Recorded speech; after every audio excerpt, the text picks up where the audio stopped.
हरियाणा में एक बात है, कोई किसी का पक्का हल्का नहीं समझो। अच्छा, किसी का पक्का नहीं, ठीक है। यहाँ तो बदलने की प्रथा ज़्यादा है और टिकने की प्रथा एक फोटो ले लियो फिर ये उठ देंगे। तो वो नजर नहीं आ रहे अपने आपके विधायक यहाँ। ये छोड़ो, आप कुछ सवाल पूछो ना, इन बातों में क्या रखा है। एक तो होता है खबर बढ़ाना और एक होता है बिठा लो भाई, बिठाओ ना बेटो सब टू गिव न्यू डायरेक्शन बिठा लो थोड़ी जगह, जवान थोड़ी उठ जाओ, कोई बात सोसाइटी एज ए होल। और जरूरत इस बात की है। नहीं। बात क्यों अब अभी आप बैठे सोचो मैं एमएलए के बारे में कुछ बोलूं, खबर पढ़े, वो कोई नहीं। वो खबर वाले ने तो खबरें बनानी हो भाई जी। नहीं, खबर नहीं बना, वो इसीलिए तो कह रहा हूँ। आप अभी तो कह रहे हो कि मैं इतना पुराना हूँ, आपकी रिस्पॉन्सिबिलिटी मेरी उम्र से तो कम हो गए आप। बहुत कम हूँ जी, बस मैं तो बालक था जब आपने तो लगा। इसलिए मैं आपसे सिर्फ इतना कहूँगा, कुछ मुद्दे ऐसे हैं जिन पे बात की जा सकती है। ये कोई मुद्दा नहीं है कि एमएलए, ये कांग्रेसमैन आएंगे, कांग्रेसमैन ज़्यादा बड़े हैं या इनकी ताकत से जो आदमी विधानसभा या लोकसभा में जाता है वो बड़ा है। बड़ा वो है जो जो इनको भेजने वाले हैं। और ये इस ताकत को हरियाणा में हम लोगों से जोड़ना चाहते हैं। अरे भैया वो है कि मिट्टी वाला प्रोजेक्ट है सर ये ऐसे है जी, 90 के 90 चुनाव क्षेत्रों में ब्रजेंद्र सिंह और उसके यात्री साथी जाएंगे और 2 दिन एक चुनाव क्षेत्र में है। इसका मतलब 6 महीने तो 6 महीने हुए और 2 महीने ऐसे लगाओ जो बीच में गैप आ दिवाली की गया। छुट्टी, हाँ, 8 महीने का ये हो गया। 8 महीने के लगभग का है। और ये 5 अक्टूबर से शुरू हुआ था, तो अक्टूबर नवंबर ये जाके मई में खत्म, मई में तक चल गया। और इसमें आप ये भी कि 16 से और 20 किलोमीटर का एक दिन में अच्छा यात्री जो हैं वो इसके तो सफर तय करते हैं इसका। हाँ, सफर तय करते हैं। और इस तरीके से ये 2,500-3 हज़ार किलोमीटर का सफर है टोटल। अब तक कितना को गया होगा अंदाजा? अभी तो ये 8वीं कॉन्स्टिट्यूंसी है। अच्छा, 8वीं। 5 तारीख से शुरू हुआ था और आज तारीख कितनी है? 24 है। तो समझो 17 ने 4 दिन की छुट्टी इसमें दिवाली की थी, तो 15-16 दिन नहीं समझो। कल कनकश जी बता रहे थे जब वो टेलीफोन पे हमें सूचना दे रहे थे, वे कल का कार्यक्रम है चौधरी साहब का, भाई इस यात्रा के दौरान या समापन का जो का होगा पखवाड़ा, तो उसमें काफ़ी सीनियर नेता जो हैं वो जुड़ेंगे। देखिए बात ये है, सीनियर नेता तो अब भी आ रहे हैं और हाँ। आगे भी आएंगे।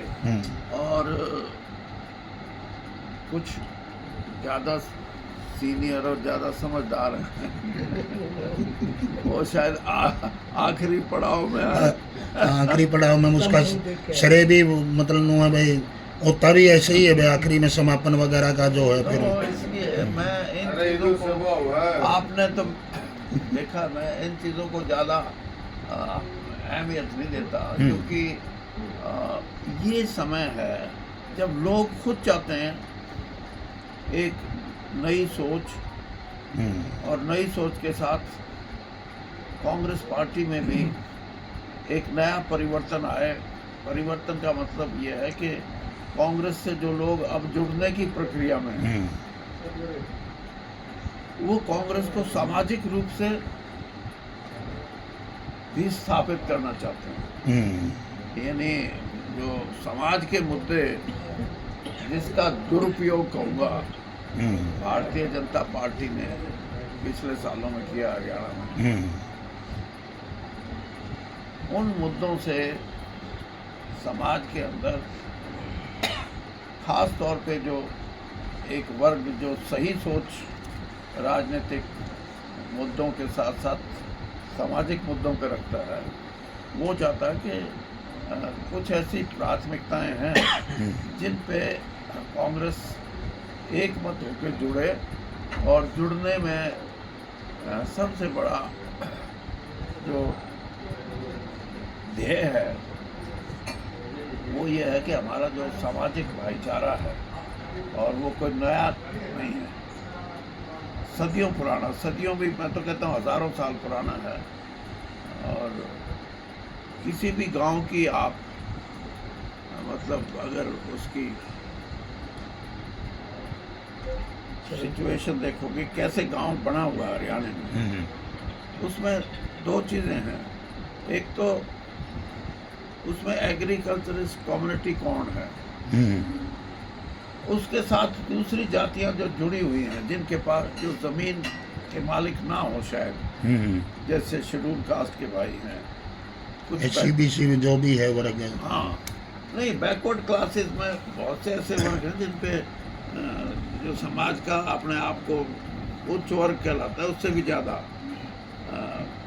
मैं आपको अगर मिसाल दूँ, ये फाजिलका का जो इलाका है, वो और फाजिलका पंजाब में, और कुछ हमारा ये डबवाड़ी वगैरह का, यहाँ जो कुम्हार बिरादरी है उस पे बड़े जमींदार हैं। वो छोटे नहीं हैं, मतलब 50-50, 60-60, 100-100 एकड़ के जमींदार हैं। लेकिन बाई एंड लार्ज OBC जो समाज है और SC समाज जो है, वो उस जिस गांव में एग्रीकल्चरिस्ट कम्युनिटी, सपोज किसी में राजपूत कम्युनिटी का कोई एग्रीकल्चरिस्ट है, किसी में जाट हैं, किसी में यादव हैं, तो वहाँ 50% पॉपुलेशन उनकी भी है जो उस बिरादरी से अलग है, और जो ज़मीन के मालिक नहीं। तो लेकिन जो हमारा सिस्टम है, मैं इसीलिए कहा कि सिस्टम को आज चैलेंज है, और चैलेंज सिर्फ राजनीतिक स्वार्थ सिद्धि के लिए समाज को बांटने का एक प्रयास किया है भाजपा ने, क्योंकि यहाँ उनकी हिंदू मुसलमान की तो चल ही नहीं बात, हरियाणा में नहीं चल रही। हाँ, और उन्होंने कोशिश भी की थी, आपको याद हो, 2-3 साल पहले मेवात में कुछ वो करवाए, लेकिन वहाँ जो पाल वहाँ जैसे हमारे यहाँ खाप है ना, वहाँ पाल बोलते हैं, उन पालों ने मिलके ये कहा कि अगले साल यात्रा निकालो तो सोच समझ के निकालना, हमारे भाईचारे को खराब करने की कोशिश करोगे तो वैसा ही जवाब मिलेगा। तो अब वहाँ उनका साहस ही नहीं पड़ा इस बात के लिए। तो ये चीज़ें जो हैं, ये यानी जो सामाजिक हमारी एक पहचान है, जिसको ब्रदरहुड बोलते हैं, भाईचारा बोलते हैं, वो इतनी गहरी है कि मैं ये तो मान सकता हूँ कि भाजपा कुछ हद तक इस बात में कामयाब होगी कि वोट डलवाने में उन्होंने समाज को बांटने की कोशिश की, लेकिन आज भी समाज भ्रमित नहीं है, आज भी भाईचारा वही है, और उसको हम ये समझते हैं कि कहीं बड़ी खाई पैदा ना कर देंगे, इसलिए पहले से सचेत होना समाज के लिए ज़रूरी है। और फिर आप इतने पुराने पत्रकार हो, मैं तो आपको इतना ही बता सकता हूँ कि कुछ चीज़ें ऐसी हैं जो अब जैसे लोगों को जोड़ने की बात है, मैं एक बहुत बड़े पत्रकार का नाम नहीं ले रहा, लेकिन आपको बता रहा हूँ, उन्होंने आज से कोई 20-25 साल पहले एक प्रयास किया कि करप्शन के खिलाफ मैं यात्रा निकालूंगा, शायद आप जानते भी हैं कौन है, अब भी हैं। तो उस प्रयास में कालका से और उन्होंने नारनौल तक जाना था,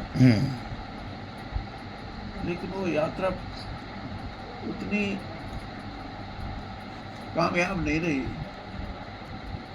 क्योंकि लोग सामने नहीं आए, और लोगों को जोड़ने में कोई ना कोई तो अट्रैक्शन कोई होना चाहिए। बिल्कुल। वो ये तो था कि भ्रष्टाचार एक बड़ा मुद्दा है, लेकिन उस मुद्दे की लड़ाई के लिए जो उन्होंने तैयारी की, उसमें वो आकर्षण नहीं पैदा हो सका। आज ब्रिजेंद्र सिंह जो है, हालांकि मेरी ये सलाह नहीं थी, मैं तो आपको पता, मैं तो जल्द से कराना मेरे पे 1 लाख के, मैं आज भी कर सकता हूँ, लेकिन यात्राओं का उसने ये कहा कि मैं तो यात्रा करूँगा और इस मुद्दे को लेकर करूँगा ताकि नौजवान भी इससे जुड़े, कांग्रेस भी इससे जुड़े। वो तो यहाँ तक की भी बात है कि सद्भाव सिर्फ लोगों के लिए नहीं, सद्भाव कांग्रेस में भी होना चाहिए। तो वो जो इसके लिए जो आपकी पत्रकारिता है उसमें एक बात उठ के आई है, वो शायद भूपेंद्र सिंह ना बोले लेकिन मैं बोल रहा हूँ कि उसकी जो कार्यशैली और ख़ास तौर पे विचारों की अभिव्यक्ति जो वो अपने इंटरव्यूज वगैरह में कर रहा है, वो समाज का एक वर्ग है जिसको हम जागरूक या बुद्धिजीवी वर्ग बोलते हैं। उन्होंने उसका बड़ा भारी नोटिस किया है कि ये जो इनकी बात है ये समाज को आकर्षित करती है। यानी ये मान के चल रहे हैं कि इस प्रोजेक्ट में ब्रजेंद्र सिंह एक नंबर 1 चेहरा जो है अच्छी तरह से बन के आएंगे। हाँ, मतलब कम से कम ये मान लेंगे कि उनको मतलब हरियाणा में लोकप्रियता के लिए किसी निशान की जरूरत नहीं होगी। जैसे अभी तक का रिस्पॉन्स है, हाँ, उसमें देखो अभी भी हम एक हिसार की कॉन्स्टिट्यूंसी कवर की हमने, एक हमने कैथल की कॉन्स्टिट्यूंसी कवर की और